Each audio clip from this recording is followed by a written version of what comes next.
মেয়েদের ওয়ানডে ক্রিকেটের 52 বছরের ইতিহাসে 3 শতাধিক রান তাড়ায় নেমে জয়ের রেকর্ড ছিল কেবল একটি শ্রীলঙ্কার। এবার সেই রেকর্ড ছাড়িয়ে নতুন বিশ্ব রেকর্ড গড়ল অস্ট্রেলিয়া।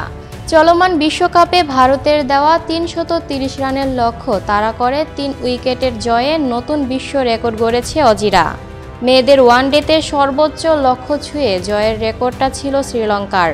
গত বছর পচেফস্ট্রুমে স্বাগতিক দক্ষিণ আফ্রিকার দেওয়া 302 রানের লক্ষ্য 33 বল ও 6 উইকেট হাতে রেখেই পেরিয়েছিলেন শ্রীলঙ্কা। সেই ম্যাচে লরা ভলভার্টের 184 রানের ইনিংস ম্লান হয়ে গিয়েছিল চামারি আতাপাত্তুর অপরাজিত 195 রানের ইনিংসে। অজিদের এই জয়ে সবচেয়ে বড় ভূমিকা এলিসা হিলির। ওপেনিংয়ে নেমে 107 বলে করেছেন 142 রান, 21টি চারের সঙ্গে মেরেছেন 3টি ছক্কা। এই রান করার পথে হিলিকে সঙ্গ দেন লিচফিল্ড, এলিস পেরি। এর আগে ভারত 48.5 ওভারে অল আউট হয় 330 রানে।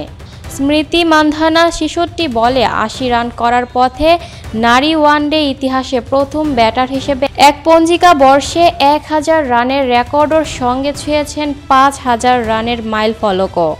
রাওয়াল করেন 75 রান। মান্ধানা ও রাওয়ালের বিদায়ের পর রান তোলার গতি হারায় ভারত। 30 ওভারে 1 উইকেটে 192 রান তোলা দলটি 138 রান তুলতেই হারায় শেষ 9 উইকেট। অস্ট্রেলীয় পেসার অ্যানাবেল সাদারল্যান্ড 40 রানে নেন 5 উইকেট। চতুর্থ ম্যাচে অস্ট্রেলিয়ার এটি তৃতীয় জয়। 7 পয়েন্ট নিয়ে তারাই শীর্ষ। টানা দ্বিতীয় হারের পর 4 ম্যাচে 4 পয়েন্ট নিয়ে ভারত আছেন 3-এ। Lucky Akter, people voice television, Dhaka.